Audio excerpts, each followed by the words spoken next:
नमस्कार माझ्या मित्रमैत्रिणींनो, मी कोमल अहिरराव आज तुम्हाला डॉक्टर श्री बालाजी तांबे यांचे आयुर्वेदीय गर्भसंस्कार हे पुस्तक वाचून दाखवणार आहे.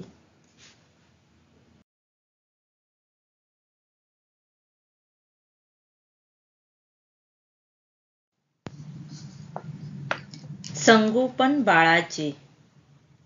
वयाच्या 5व्या वर्षापर्यंत मुलांचे भरपूर लाड करावेत असे आपले शास्त्र सांगते. पण त्यांचे लाड करायचे म्हणजे नेमकं काय? बाळाच्या आरोग्य संपन्न दीर्घायुष्याची पायाभरणी मजबूत व्हायला हवी यासाठी आहार विहारांपासून औषधांपर्यंत बाळांचे संगोपन कशा पद्धतीने करावे हे तपशिलात जाणून घेणे अनिवार्य आहे.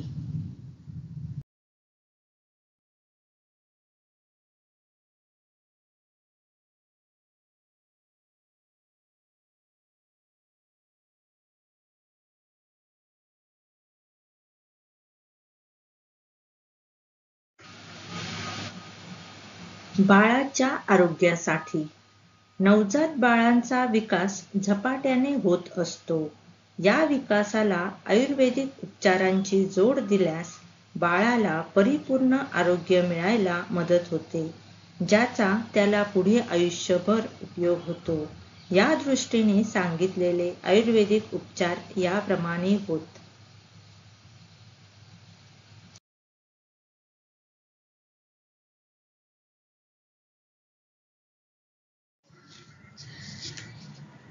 अभ्यंग. बाळाला रोज तेलाचा अभ्यंग करावा. यासाठी औषधाने सिद्ध केलेले संतुलन अभ्यंग तेल उत्तम ठरते. सकाळी अंघोळीपूर्वी संपूर्ण अंगाला हलक्या हाताने तेल लावावे. तेल लावताना फार जोर लावू नये. रगडण्यामुळे किंवा फार जोर दिल्याने बाळाला त्रास होऊ शकतो. बाळाला खेळवत हळूवार हातांनी व मायेने तेल लावल्यास बाळालाही तेल लावून घेणे आवडते. चित्रात दाखवल्याप्रमाणे बाळाला पायावर घेऊन तेल लावणे सगळ्यात सोपे असते. मात्र तसे न जमल्यास त्याला मऊ दुपट्यावर ठेवून तेल लावले तरी चालते. सर्वप्रथम व्यवस्थित जिरेल अशा पद्धतीने टाळूवर तेल थापावे. नाभीमध्ये 2-3 थेंब सोडावे. तसेच कानामध्ये प्रत्येकी 2-3 थेंब टाकावेत. तेल लावण्याची सुरुवात पायापासून करावी आणि तेल लावताना पायाच्या तळव्यापासून वर मांडीपर्यंत, हाताच्या तळव्यापासून वर दंडापर्यंत याप्रमाणे दिशा ठेवावी. पाठीसही खालून वर व पोटावर घड्याळाच्या दिशेने गोलाकार हात फिरवीत तेल लावावे. तेल कोमट असलेले चांगले. किमान पावसाळ्यात व हिवाळ्यात तरी तेल कोमट करूनच वापरावे. तेल लावल्यावर बाळाला साधारणपणे अर्ध्या तासानंतर अंघोळ घालावी.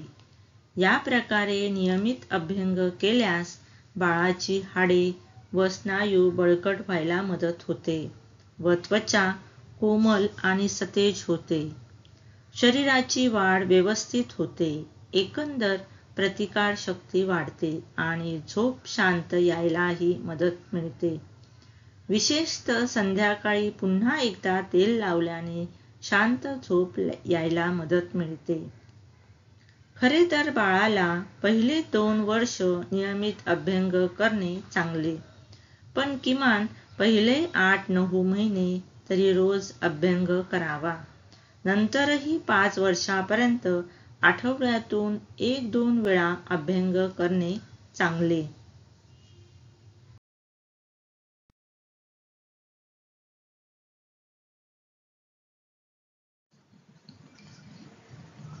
अंघोळ व उठणे. अंघोळीचे पाणी फार गरम किंवा फार गार नसावे. बाळाची त्वचा नाजूक आणि अतिशय संवेदनशील असल्याने साबणाऐवजी उटणे लावणे अधिक चांगले. चंदन, अनंतमूळ, हळद, बेसन किंवा मसुराचे पीठ याचे वस्त्रगाळ मिश्रण किंवा तयार संतुलन अभ्यंग बेबी मसाज पावडर साय किंवा दुधात मिसळून अंघोळीच्या वेळेला बाळाच्या अंगाला लावावी. अभ्यंग करताना तसेच बाळाला अंघोळ घालताना बाळाच्या अंगावर वाऱ्याचा झोत येणार नाही याकडे लक्ष ठेवावे. अंघोळ झाल्यावर लगेच मऊ सुती वस्त्राने बाळाचे अंग हलक्या हाताने टिपून घ्यावे. धुरी अंघोळीनंतर द्यायची असते धुरी. यासाठी लागणारी गौरी किंवा कोळसे बाळाला अंघोळ घातली जात असतानाच पेटवावे. व्यवस्थित पेटलेल्या धूर येत नसलेल्या निखाऱ्यावर संतुलन टेंडरनेस धुपाचे चूर्ण टाकून आलेल्या धुरीवर बाळाला धरावे. गरज वाटल्यास निखाऱ्यावर टोपली उपडी ठेवावी. याने बाळाला अधिक धग लागत नाही, पण धूर व्यवस्थित पसरतो. टाळू, कान, नाक, गूद, मूत्राची जागा या सर्व ठिकाणी व्यवस्थित धुरी लागेल. मात्र बाळ गुदमरणार नाही किंवा त्याला झळ लागणार नाही याकडे लक्ष ठेवावे. बाळाला असा धूर रोज दिल्याने कोणत्याही प्रकारचे इन्फेक्शन होण्याला प्रतिबंध होतो. लहान मुलांना वारंवार सर्दी, खोकला, ताप वगैरे त्रासही अशा नियमित धुरीने टाळता येणे सहज शक्य होते. नियमित शेक धुरीने बाळाच्या पोषणाला आणि विकासालाही हातभार लागतो. धुरी पहिले 7-8 महिने नियमित द्यावी. बाळ मोठे होईल तसतसे त्याला हातात वर उचलून धुरी देणे अवघड होत जाते. त्यामुळे नंतर बाळाच्या आसपास धुरी केली तरी चालू शकेल. धुरी घेतल्यानंतर बाळाच्या छातीला चिमूटभर वेखंडाची पूड लावावी. काखेत, जांघेत, छातीवर व पोटावर संगजिऱ्याचे वस्त्रगाळ चूर्ण लावावे आणि बाळाला कपडे घालावेत. बाळाच्या अंगावरील अनावश्यक लव नाहीशी व्हावी यासाठी हळद वेखंडाचे चूर्ण किंवा हळद वेखंडाचा लेप लावावा. असे केल्यास नंतरच्या आयुष्यात त्याच्या पार्लरमध्ये होणाऱ्या फेऱ्या खूप कमी होऊ शकतील.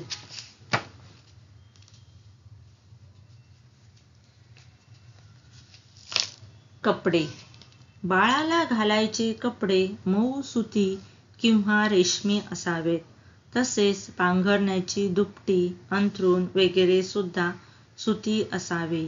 आयुर्वेदात या सर्व वस्त्रांनाही धुरी द्यायला सांगितले आहे. स्वच्छ धुवून शक्यतो उन्हात वाळवलेली वस्त्रे धुपीत करून मगच वापरावीत.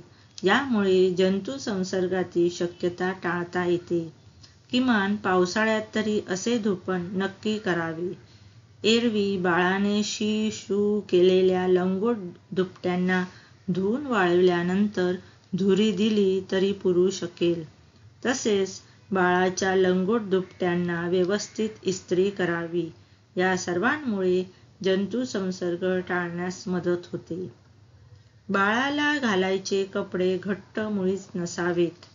विशेषतः लंगोट बांधताना बाळाच्या पोटावर गाठ घट्ट बांधली जाणार नाही याकडे लक्ष ठेवावे. आजकाल अनेक घरात सोयीच्या दृष्टीने बाळाला डायपर बांधण्याची पद्धत रूढ होत आहे.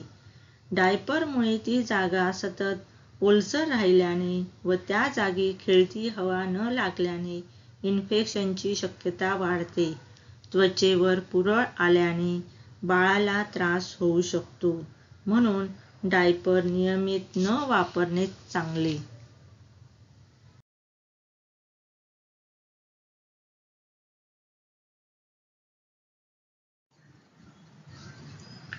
काजळ कपडे घातल्यावर बाळाला काजळ घालावे. आजकाल बाळाच्या डोळ्याला त्रास होईल या सबबी खाली काजळ घालण्यापासून परावृत्त केले जाते. मात्र आयुर्वेदिक पद्धतीने बनवलेले शुद्ध सॅन अंजन घातल्याने डोळ्यांना कोणत्याही प्रकारचा त्रास न होता उलट डोळ्यांचे आरोग्य व्यवस्थित राहते, दृष्टी चांगली राहण्यास मदत मिळते आणि डोळे तेजस्वी व्हायला मदत होतो. प्रत्यक्षातही असे दिसते की लहानपणापासून डोळ्यात आयुर्वेदिक काजळ घातलेल्या मुलांना भविष्यात डोळ्यासंबंधीचा त्रास सहसा होत नाही. रोज बाळाच्या कानात किंचित कोमट केलेले तेल टाकावे आणि वरून कापसाचा बोळा ठेवावा. यानंतर बाळाचे डोके आणि कान टोपड्याने झाकावेत. उन्हाळ्यातही किमान अंघोळीनंतर झोपेमध्ये टोपडे असू द्यावे. बाळाचे डोके पूर्वेकडे राहील अशा प्रकारे झोपवावे.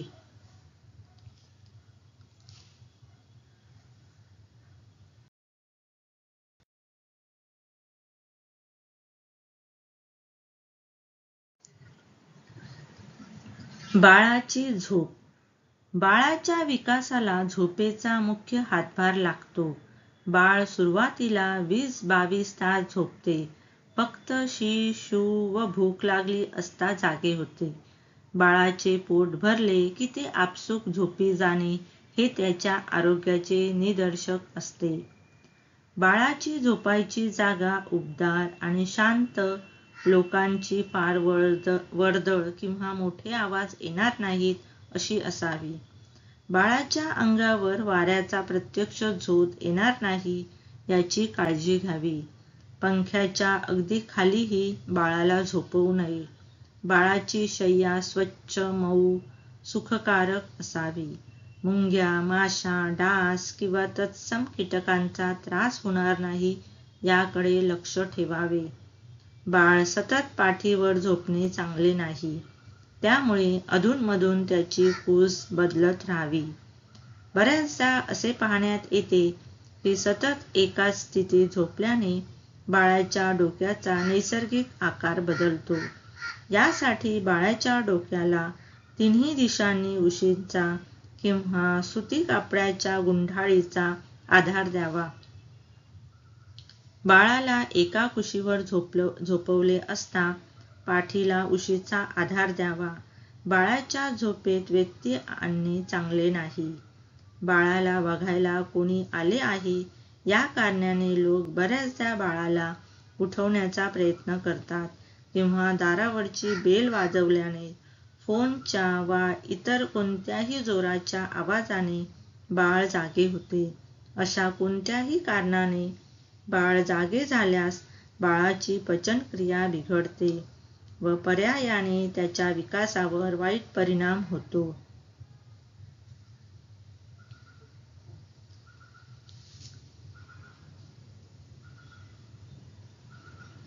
बाळाची झोप हळूहळू कमी होणे नैसर्गिक असते, पण बाळ शांत किंवा पुरेशा प्रमाणात झोपत नाही असे लक्षात आल्यास त्वरेने त्यावर योग्य उपाय करावेत.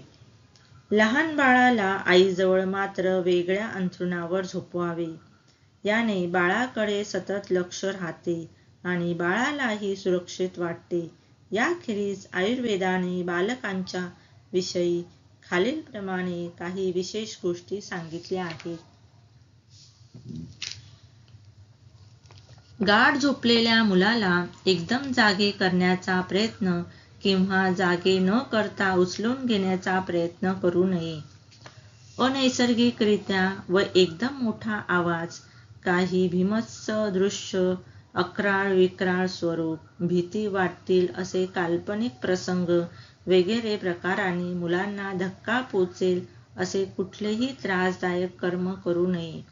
तसेच शरीरावर कुठलेही वस्त्र नसताना अनोळखी व्यक्तींनी मुलाला उचलू नये. मुलाला एका व्यक्तीकडून दुसऱ्या व्यक्तीकडे झेलून न देणे, मुलाला वर उंच हवेत न उडवणे हे नियम पाळावेत. कारण वरील सर्व कारणांनी ग्रहबाधा अर्थात फुफ्फुसाचे, मेंदूचे रोग किंवा संसर्गजन्य रोग होऊ शकतात.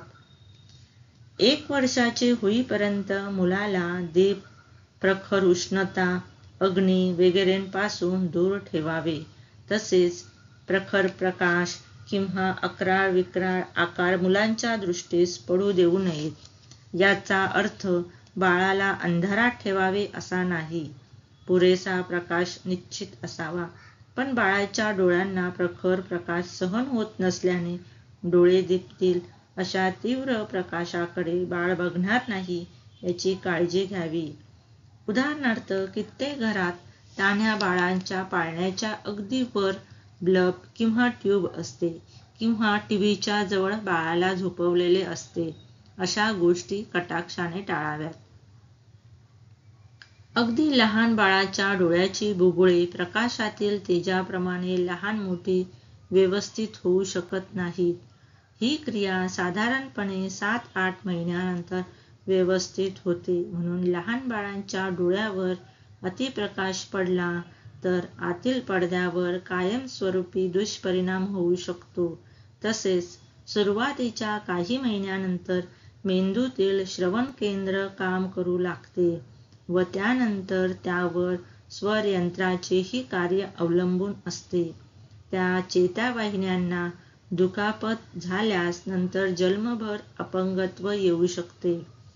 जंतू, दुष्ट शक्ती ग्रहापासून बालकांचे रक्षण होण्यासाठी आयुर्वेदाने विशेष रक्षा कर्म सांगितले आहे.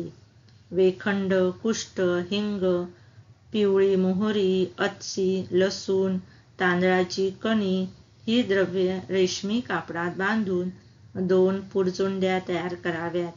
एक पुरचुंडी बाळ बाळंतिणीच्या खोलीच्या दरवाजावर तर दुसरी बाळ झोपते त्या पलंगाला बांधून ठेवावी. ही द्रव्य जरा अधिक प्रमाणात घ्यावीत आणि पुरचुंडी सैलसर बांधावी. म्हणजे यातील सुगंध सर्व दूर पसरला की जंतू, अदृश्य बाधा त्यापासून दूर राहतात. अशा प्रकारे बाळाची सर्वतोपरी काळजी घेतल्यास त्याचे आरोग्य व्यवस्थित राहून पूर्ण विकास व्हायला मदत मिळते.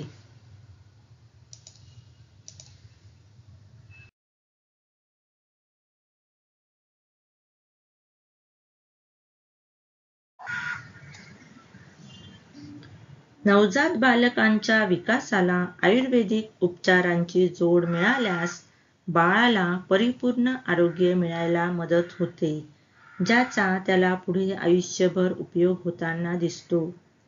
बाळाला संपूर्ण अंगाला अभ्यंग करावाच. विशेषतः टाळूवर तेल थापावे. नाभीमध्ये तसेच कानामध्ये प्रत्येकी 2 ते 3 थेंब टाकावेत. यासाठी अभ्यंग तेलासारखे औषधी द्रव्याने सिद्ध तेल वापरणे सर्वोत्तम होय. बाळाला रोज अंघोळीनंतर टेंडरनेस धूप यासारख्या औषधी द्रव्यांच्या मिश्रणाची धुरी दिली तर कोणत्याही प्रकारचे इन्फेक्शन न होण्यास मदत मिळते. आयुर्वेदिक पद्धतीने बनवलेले शुद्ध काजळ डोळ्यात घातल्यास डोळ्यांना कोणत्याही प्रकारचा त्रास न होता उलट डोळ्यांचे आरोग्य व्यवस्थित राहते. भविष्यातही डोळ्यासंबंधीचे त्रास सहसा होत नाहीत. बालकांच्या योग्य शारीरिक, मानसिक, बौद्धिक विकासाच्या व योग्य पचनाच्या दृष्टीने त्याने सलग, शांत, पुरेशा प्रमाणात झोपणे आवश्यक असते. धन्यवाद.